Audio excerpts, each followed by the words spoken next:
퇴계 TV를 시청하고 계시는 시청자 여러분, 안녕하십니까? 안녕하십니까? 오늘 이 자리는 암서헌이라고 써있죠. 여기가 바로 도산서당입니다. 옆에 도산서당이라고 써있는데 네. 이 글씨는 바로 퇴계 선생께서 직접 쓰신 글씨예요. 오. 네.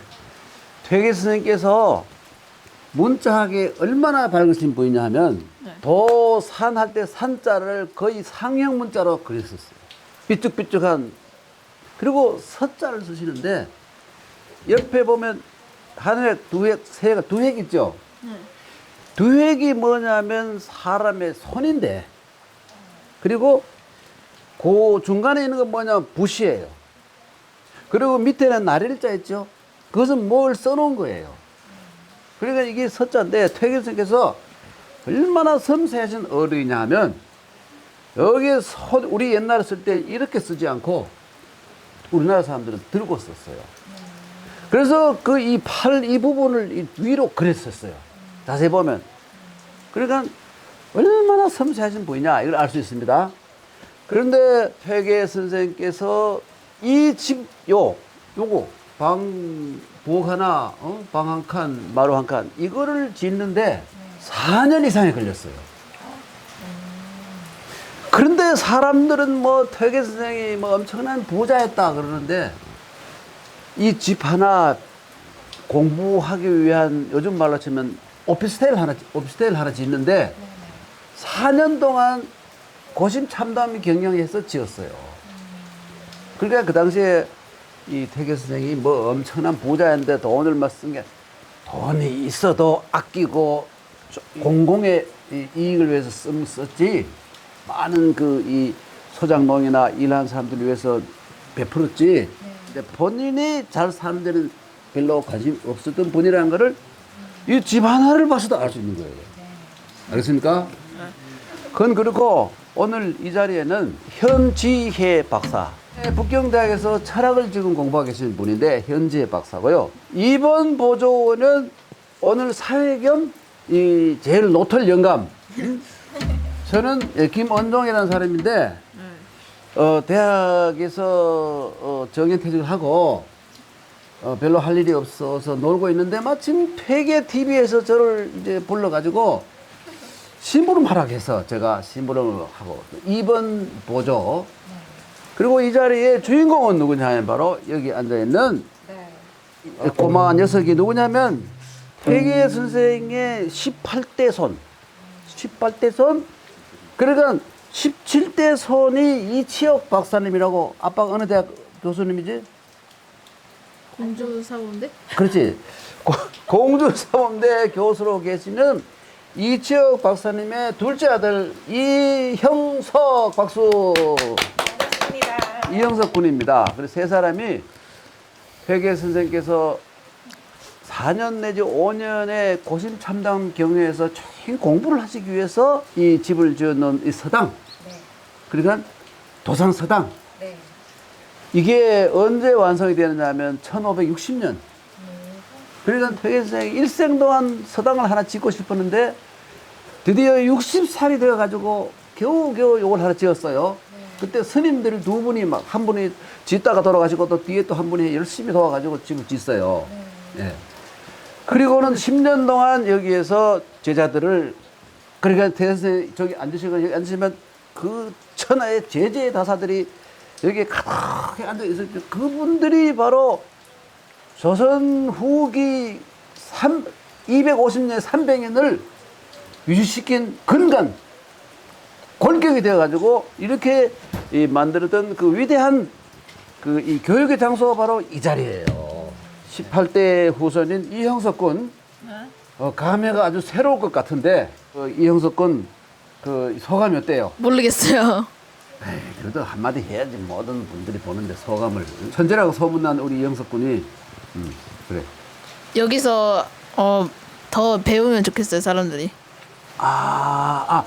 야, 정말 굿 아이디어네. 여기에서 정기적으로 이 시대 당면의 철학뿐만 아니라 이 시대의 가장 중요한 IT까지 합쳐서 가장 중요한 엘리트들이 모여서 경건하게 이 공부를 하는 장소를 만들었으면 좋겠다.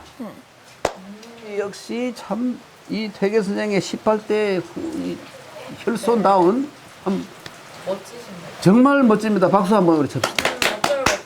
자, 그러면 우리 이 현재 박사는 오늘 여기 아마 네. 처음 오셨을 걸로 보이는데 네네. 소감을 좀 얘기해 주세요. 철학을 하시는 분으로서 특히 주자학을 지금 하고 계시고 네. 주자학과 퇴계학을 하고 계시잖아요. 네, 제가 김원중 교수님께 들었어요. 이 도산서당이 퇴계 선생님이 후학들을 양성하기 위해서 또 만들었다고. 그리고 혹시 이 서당이 서원에서 가장 오래된 건물이 맞습니까? 그렇죠. 이 자리 이게 여기 퇴계에서 10년 강화하시다가 네. 돌아가셨잖아요. 네네. 그 뒤에 이 몇 년이 걸려 가지고 제자들이 이 뒤에 있는 건물들을 짓고 해 가지고 네. 완성시킨 게 서원입니다. 네. 그게 서당과 서원은 뭐가 다르냐? 서당은 공부만 하는 것이고 네. 그런 거를 그 길을 향에다가 선비사, 계양사라 그래요. 네네. 서원은 뭐냐면 존현, 존경할 존자에다가 어질현. 네. 그러니까 훌륭한 분의 위패를 모시고 제사를 지내야 돼요. 네. 제사를 지내지 않으면 서원이 아니에요. 제사를 지내지 않는 곳은 서당이고 네. 가르치고 제사까지 지내는 곳은 서원이라 그래요. 그렇구나. 네. 그러니까 퇴계 선생은 도산 서원을 보신 적이 없습니다. 네. 도산 서당에서 하시다가 돌아가셨잖아요. 네. 그렇죠? 그래서 더 의미가 있는 것 같아요. 공자님이 논어를 본 적 있습니까? 그죠, 없죠. 없지. 석가모니께서 불경을 봤습니까? 없죠. 못 봤지. 예수께서 신약 정서를 봤어요? 아니요. 못 봤지. 그렇죠. 그와 마찬가지로 퇴계 선생은 도산 서원을 못 보셨어요. 아시겠죠? 퇴계 선생님께서 이 서당 보시고 서원을 보시면 어떤 생각을 하셨을까요? 아, 내 제자들 참 잘했다. 역시 좀 오늘 좀 입이 좀 풀리는 것 같아요. 이 자리가 그 역사적인 자리다. 그대로입니다. 나무와 기둥은 바뀌었을 수 있지만 기와 그러나 요 장소는 그대로. 그런데 여기 약간 이렇게 밖으로 나간 거 있잖아요. 나간 거를 어떤 사람들은 뭐 제자 중에 한 분이 안동부사로 오셨다가 너무 좁다 해가지고 돈을 좀 뭐 이렇게 모금을 해가지고 이 살평상을 내었다 이런 말씀을 알고 보니까 원래 그때 있었어요. 네, 퇴계 선생 그 당시부터 원래 있었고 또 재밌는 거는 제가 조사를 해보니까 퇴계 선생은 주무실 때 머리를 바로 저기에 두시고 이 다리 부분을 이쪽에 두셨어요. 그리고 아침에 동쪽에서 해가 떠오르잖아요. 그러면 얼굴에 그대로 햇빛이 그대로 다 비치게. 근데 응. 아침에 비 오면 얼굴이 비에 뭐 맨날 비만 오는 게 아니라 그래도 해 뜨는 날이 훨씬 많기 때문에 비 올 때는 또 비 올 때로 좋고. 그리고 이 방의 구조에서 참 중요한 것은 뭐냐면 퇴계 선생님 그 뒤에 있잖아요. 뒤에는 책을 한 권도 안 두셨어요. 정말요? 책을 그렇게 좋아하시는 선생님께서요? 책을 등질 수 없다. 우리는 막 책을 등지고 기대기도 하고 이러는데 퇴계 선생은 성현의 말씀이 쓰인 책을 어떻게 등지느냐. 그래서 퇴계 선생은 저 벽 뒤에는 저기에는 책을 한 권 두지 않고 북쪽에다가 서재를 놨어요. 그래 이래 누우시면 바로 왼쪽 편에 착 서가가 있고 뒤에는 한 권도 없어요. 책을 등지면 안 된다. 이거 정말 멋지십니다. 실천하신 분이에요. 넌 책을 막 베고 자기도 하고 등도 치고 이러지? 책으로 놀기도 하죠. 책으로. 아까 책이 하나, 네네. 도전소 원장님이신 그 김병일 원장님께서 지으신 책인데 퇴계처럼 유영수라는 사람이 만화로 그랬어요. 만화. 응? 만화. 좋겠네요. 응? 우리 형석군이 제일 좋아하는 만화. 응? 만화로 이거 정말 좋은 책이에요. 아빠가 네. 만화 못 보게 해? 아니요. 아빠가 만화를 못 보게 해도 아빠가 퇴계 선생은 만화를 못 보게 하면 아빠가 아니지. 아, 근데 만화는 마음껏 보는데요. 마음껏 보나? 이거 별로 집에서 만화 아무거나 다 봐도 되는 상황이었구나. 그걸 내가 모르고 오해를 해서 미안해. 이건 만화보다는 밖에 나가서 친구들과 노는 게. 물론 그래야죠. 응? 그거 참 중요한 말이에요.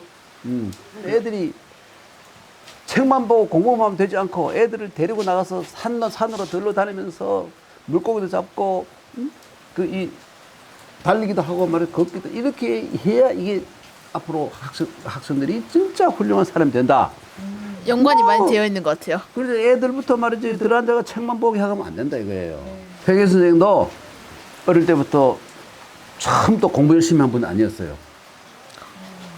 형님들이 공부를 열심히 잘하기 때문에 형님들은 이리저리 보내가 공부를 시키는 퇴계 선생은 조용하고 아무 말도 안 하시니까 쟤는 뭐 머리가 별로 안 좋지 싶어가지고 이리저리 안 보내고 가만히 뒀는데 선생님께서 스스로 형님들은 공부하러 가 나는 왜 빼지 좀 기분이 안 좋으셨는지 이웃집에 영감님한테 가서 천자문을 배웠어요.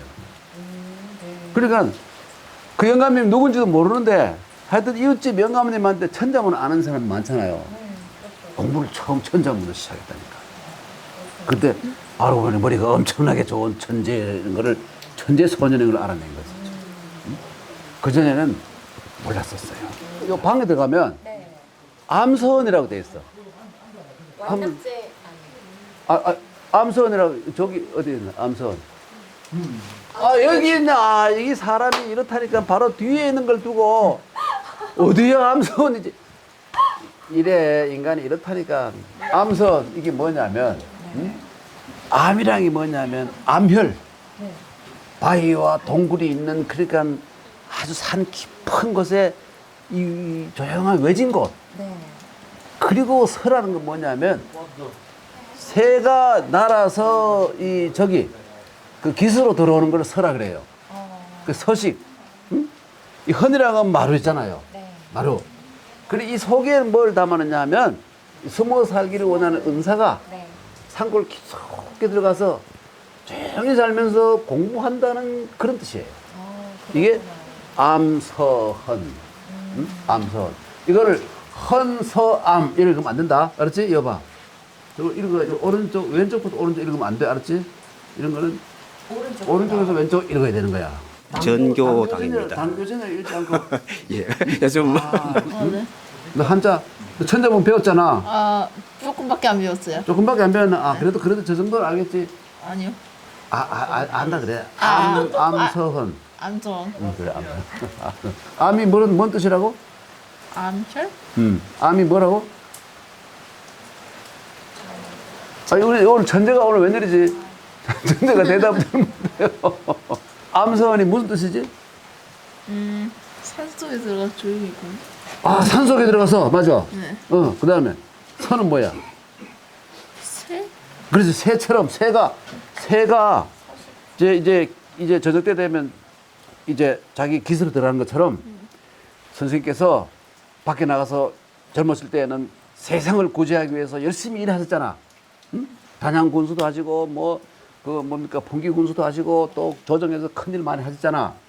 그리고는 이제 나는 국가 민족을 해서 고향에 돌아가서 후학들을 길러야 되겠다.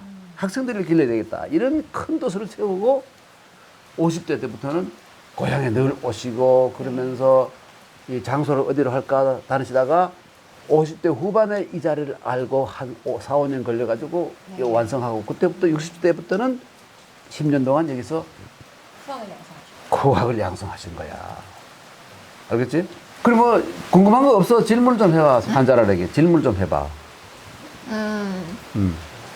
너무 많이 알려주셔가지고 딱히 궁금한 게 없어요. 갑자기 너무 많이 알려가지고 머리가 아프다.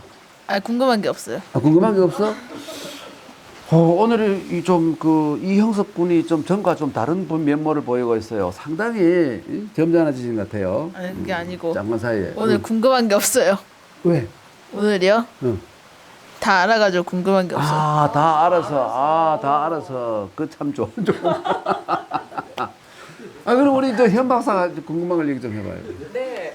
선생님께서 이제 이 안쪽에도 또 현판이 있다고 하셨었잖아요. 현판이 안에는 완락제라고 되어 있는 걸로 알고 있는데요. 혹시 완이라는 거 완상하다, 즐기다 이런 뜻이잖아요. 네네. 락이라는 것도 뭐냐면 즐겁다는 뜻이잖아요. 네. 학문을 즐긴다 이런 말. 완락. 학문을 즐기는 데서 무한한 즐거움을 느낀다. 맞습니다. 거기다가 여러분, 여 앞에 이봐요. 저기 뭐가 있지, 저기? 나무? 나무 말고. 연못 안에? 무슨 꽃이 있지, 연못에? 연꽃. 연꽃? 연꽃. 이 원래 그 유학자들은 애련설 그래서 연꽃을 그렇게 좋아했어요. 태계 선생이 존경에 마지 않던 북송 시대의 주돈이라는 사람이 있는데 애련설 그래서 연에 대해서 참 그 태계 선생도 연을 좋아했죠. 태계 선생 물론 태계 선생이 제일 좋아하는 꽃은 뭐지?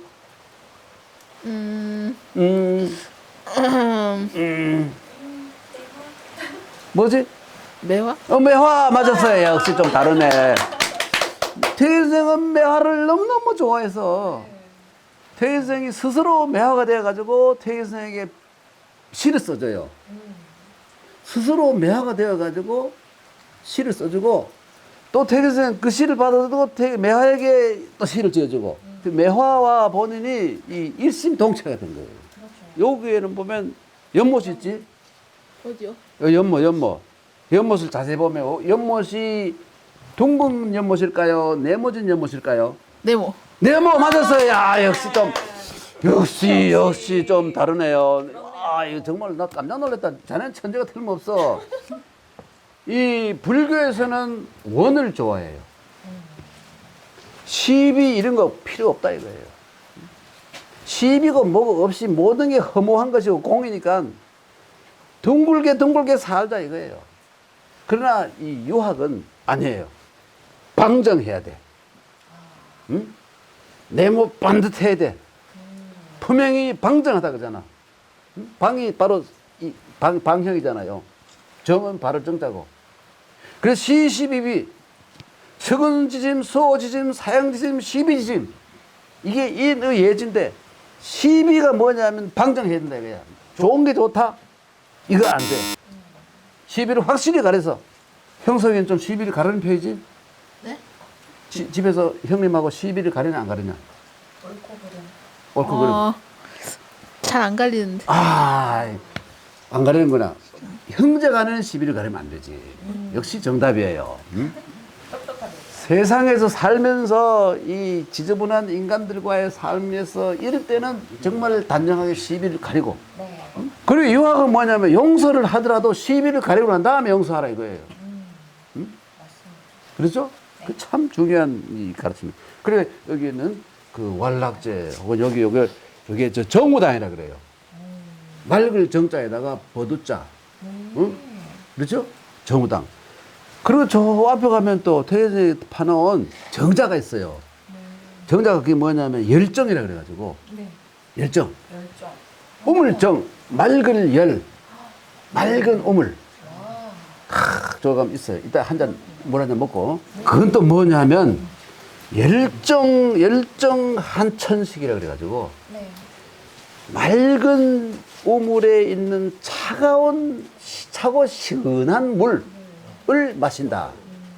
태계선생이 또 주역을 너무 공부를 많이 하셔가지고, 자네 원래 몇 살이지?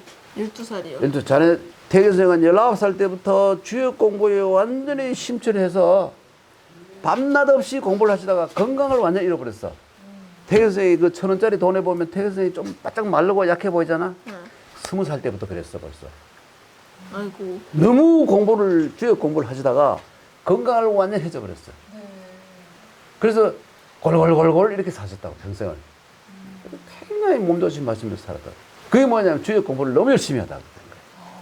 그래서 태계선생의 주역에 가는 깊이는 엄청나게 넓고 후세에 끼치는 영향도 많은데 정자 이름도 그게 바로 열정, 이게 주역에서 나오는 거예요. 주역에서, 응? 그 우물물이 맑고 시원한 물이다. 이게 주역 정궤 거기 나오는 그걸 지은 것이고 여기 살인문 있지. 옛날에는 돌문이 아니라 이 나무로 해가지고 살인문. 네, 살인. 살인문이 있었는데, 응? 이 살인문에 말이죠. 여기 얽힌 참 감동적인 얘기가 있어요. 태계선생이 1570년 겨울에 돌아가셨을 때 태계선생이 정말 사랑하고 아끼던 제자들이 하필이면 그때 서울에서 이제 관리를 하고 있는데 벼슬을 하고 있는데 학봉 김성일 선생이나 또 서예 유성영 선생 이런 분들이 벼슬 한 지 얼마 안 돼가지고 휴가를 내가지고 올 수가 없는 상황이야. 응? 그래서 서울에서 선생님의 신주를 모시고 절을 하고 울고 이렇게 했어요. 응? 또 옛날에 그런 제도가 실제로 못 오더라도 그렇게 할 수 있었어. 응? 스승을 위해서 위패를 만들어서 제수를 차려놓고 엎드려고 울고 이제 제사를 지내고 이렇게 했단 말이야. 그리고 이제 이 도산서당을 1574년인가 이 완성했잖아요. 그때 퇴계 선생님께서 아끼던 제자 중에 한 사람인 학봉 김성일 선생이 오셔가지고 저게 유정문이에요. 그 칼유자에다가 고들 정자. 그것도 주역에 나온 말이에요. 거길 뭐냐면 은거하는 선비들이 사는 집의 문을 유정문이라 그래요. 그러니까 유정문, 모음변, 그 유정문은 닫혀 있는데 이제 저녁 때였던 모양이에요. 그래서 저쪽 서쪽 하늘에서는 황혼해지는 그런 상황인데 또 정반무인, 월만천, 뜰에는 무인 누굴까요? 선생님이 안 계시고 하늘에 저녁 달만 하늘에 가득 어두워져가지고 천인봉황 하처거 천길 그에 날던 봉황은 어디로 가버리고 학봉 선생이 스승인 퇴계 선생을 봉황이라고 생각합니다. 벽어 청죽 자연년 이게 뭐냐면 여기 이 심어놓은 푸른 오동나무와 또 푸른 대나무는 해마다 무성하구나. 정말 시가 이거 기가 막힌 시잖아요. 이 시를 읽으면서 눈물을 흘리십니다. 그래서 이거를 통해서 모든 제자들은 다 그렇다시피 퇴계 선생을 제자들이 얼마나 존경했으면 요즘 학생들은 학교에서 우리 교수들 만나면 저 멀리서 보이면 피해가 가버려요. 인사하기 싫어서. 그런데 선생님이 돌아가신 지가 몇 년이 되어도 와서 눈물을 흘리면서 이 서당을 서원으로 확정해가지고 그 완공식 때 와서 이 시를 지은 거예요. 서예 선생도 임진들한테 그 어마어마한 전공을 세우고 이 모든 설계는 서예 선생이 하시고 직접 싸우는 거는 이순신 장군, 권율 장군 뭐 이런 의병들을 그래가 임진왜란을 이겼잖아요.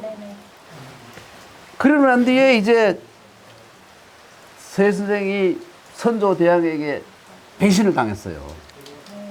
응? 선조 대왕이 좀 인간이 좀 그런 인간이야. 배신을 했어.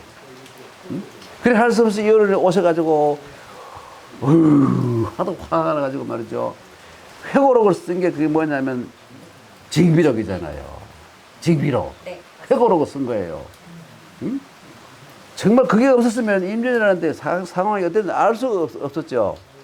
응? 그러는데 서예 선생이 여기 오셔가 하신 일이 뭐냐면 내가 스승의 연보를 써야 되겠다. 그래서 퇴계 선생의 연보를 몇 년에 몇 월에 태어나시고 뭐 몇 살 때 6살 때 천자문을 공부하시고 뭐 몇 살 때 그 대과를 보시고 뭐 향시에 극복하고 언제 뭐 그 대사선을 대제학을 하시고 이런 거를 쫙 쓴 연보를 제일 먼저 만드신 분이 서예 선생이에요. 그런데 요즘은 학생들이 선생을 위해서 뭐 해주는 거 아무것도 없어요. 그건 뭐냐면 우선 선생님부터가 잘한 게 없기 때문에 그런 거야. 나도 정해나고 난 뒤에 한 찾아온 학생도 없고 말이죠. 내 혼자만 왔다 갔다 좀 부끄럽게 살아요. 그래서 이 시대에는 퇴계 선생이 필요한 거예요. 그리고 현 박사. 현 박사도 퇴계 선생을 알지만 퇴계 선생의 그 후손들에게 후대 사람들에게 주는 가장 큰 교훈이 뭘까요? 천신 뭘까요? 중요한 게 겸손. 맞아요. 겸손이야. 역시 겸손이 퇴계 선생이 주신 문화유산 가운데 최고의 퇴계 선생은 일생 동안 이 겸손하시던 분이에요. 겸손하시던 분이에요. 그런데 여러분 자네 앞으로 세상을 겸손하게 살아야 된다. 퇴계 선생이 가장 열심히 공부한 그 책이 주역이라 그랬지? 네. 주역은 64개 괴가 있어요. 네. 그 64개 가운데서 최고 훌륭한 개가 뭐냐? 태계 선생님이 그걸 잘 아셨어요. 뭐냐? 건꾀도 아니고 공꾀도 아니고 겸꾀. 지산 겸꾀라고. 겸꾀는 모든 육효가 전부 좋아요. 건꾀도 말이죠. 상구에 보면 이 항용유해라 그래가지고 너무 높은 데 올라가는 용은 후회만 남는다. 그리고 공꾀도 곤상륙에 가면 말이죠. 이 용들이 말이죠. 들에서 막 서로 치고받고 싸워가지고 피가 막 근근하게 흐른다. 막 이렇게 돼 있어요. 그런데 겸손하면 모든 것이 조화롭게 해결이 되고 가장 그 퇴계 선생의 그 정신을 우리가 퇴계처럼 하려면 겸손해야 된다. 자, 오늘 우리가 이 퇴계 선생의 도산 서당에 와서 가장 중요하게 배울 것이 겸손이니까 우리 셋이 입을 합쳐서 겸손합시다 하고 끝냅시다. 어떻습니까? 좋아요? 오케이? 자, 시작. 겸손합시다.